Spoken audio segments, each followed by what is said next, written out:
ہمارے پیر و مرشد حضرت قبلہ پیر طریقت رہبر شریعت امین علم لدنی قطب جلی حضرت حاجی محمد یوسف نگینہ صاحب رحمۃ اللہ علیہ جب حج کرنے گئے تو ثانی صاحب رحمۃ اللہ بھی ساتھ تھے.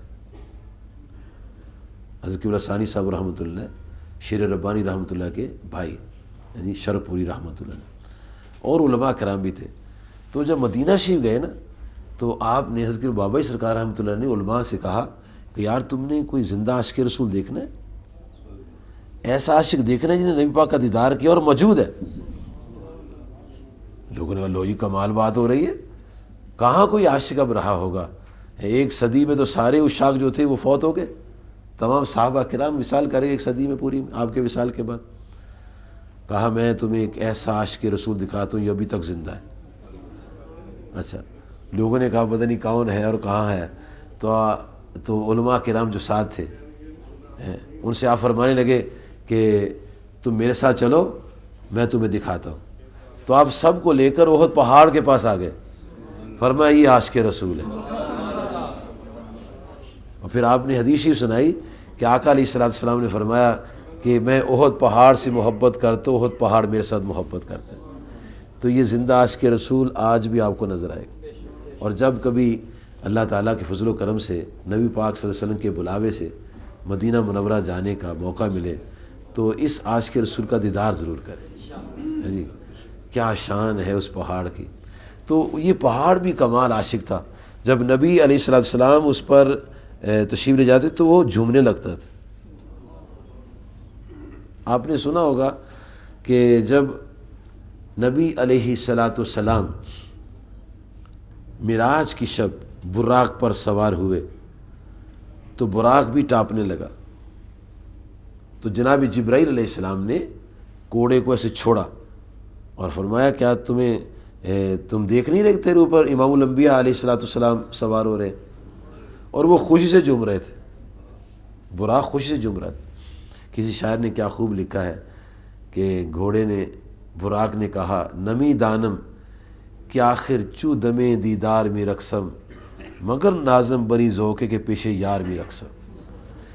کہنے کہ میں تو خود نہیں جانتا، نمی دانم کہ آخر چو دمے دیدار میں رقصم، کہ آپ کے دیدار کے موقع پر میں کیوں جھوم رہا ہوں، لیکن میں نازوں سے بھرا ہوا ہوں کہ میرے مئو مجھ پر سوار ہونے والے. تو ایک عاشق جو ہے جو اپنے محبوب کو دیکھتا ہے تو اس کے جسم کی کیفیت بدل جاتی ہے، آنکھوں کے نور آ جاتا ہے، ایک وجدانی کیفیت ہو جاتی ہے اس کے اندر پیدا. تو پہاڑ نے ہلنا شروع کر دیا تو آقا علیہ السلام نے اس پر پاؤں مارا، اس بوت احد احد پہاڑ ٹھہر جا، ان علیک نبی و صدیق و شہیدان. اے پہاڑ تو کتنا خوش نصیب ہے، تیرے اوپر ایک نبی اللہ علیہ السلام کھڑے ہیں، ایک صدیق تیرے اوپر کھڑے ہیں اور 2 شہید تیرے اوپر کھڑے. آپ تو آپ تھے اور صدیق اکبر تھے اور 2 اور شخصیات تھیں، جناب حضرت فاروق اعظم رضی اللہ عنہ اور حضرت عثمان غنی رضی اللہ تعالیٰ عنہ. آپ نے دونوں کو ان کی زندگی میں فرما دیے شہید ہیں. اور کسی نے نہیں کہا، کسی کو جرأت نہیں ہوئی کہ کوئی کہہ سکے کہ کل کی باتیں تو اللہ ہی جانتا ہے. وہ مومن تھے، وہ مومن تھے، سچے اصلی مومن تھے وہ. اور نبی صلی اللہ علیہ وسلم کی ذات اطہر سے کل کی بات کیا، سینکڑوں سال کی بات کیا، ہزاروں سال کی بات کیا، قیامت کی بات کیا، قیامت کے بعد کی بات بھی جب آقا کریم فرماتے تو تسلیم کر لیتے تھے. یہ تو آج لوگوں کے ذہنوں کے اندر پتہ نہیں کیا انتشار آ گیا کہ بات بات پر جب نبی صلی اللہ علیہ وسلم کی عظمت کی بات آتی ہے تو شرک و کفر کے فتوے لگنا شروع ہو جاتے ہیں. جب آپ کی عظمت کو نہیں مانا تو کس کی عظمت کو ماننا؟ یہ بھی آپ کی عظمت کا پہلو ہے کہ آپ کی زبان مبارک سے جو بات نکلے اس کو منوًا تسلیم کر لیا جائے. تو جناب سرکار دو عالم علیہ السلام نے جب یہ بات فرمائی تو سبحان اللہ کیا شان ہے ان کی. یہ سارے عشرہ مبشرہ تھے، ان میں سے تھے یہ چاروں جنتی صحابی اور بڑے پختہ عقیدہ اور ایمان والے صحابی. تو آپ نے فرمایا یہ دونوں شہید ہیں. کون؟ عثمان غنی اور حضرت فاروق اعظم رضی اللہ عنہ.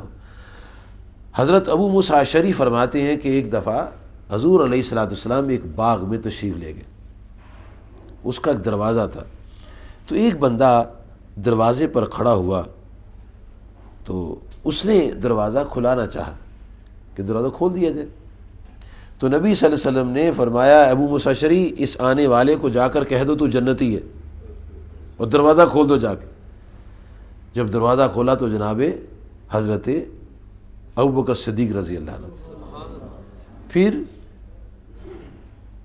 ایک اور صاحب آئے، فرمایا اے ابو موسیٰ اشعری رضی اللہ عنہ اس کے لیے بھی دروازہ کھول دو، اس کو بھی کہہ دے کہ تو جنتی ہے تو۔ جب دروازہ کھولا تو فاروق اعظم رضی اللہ عنہ، ان کو بشارت دی، بڑے انہوں نے اللہ کی تعریف کے ساتھ اس خوشخبری کو قبول فرمایا۔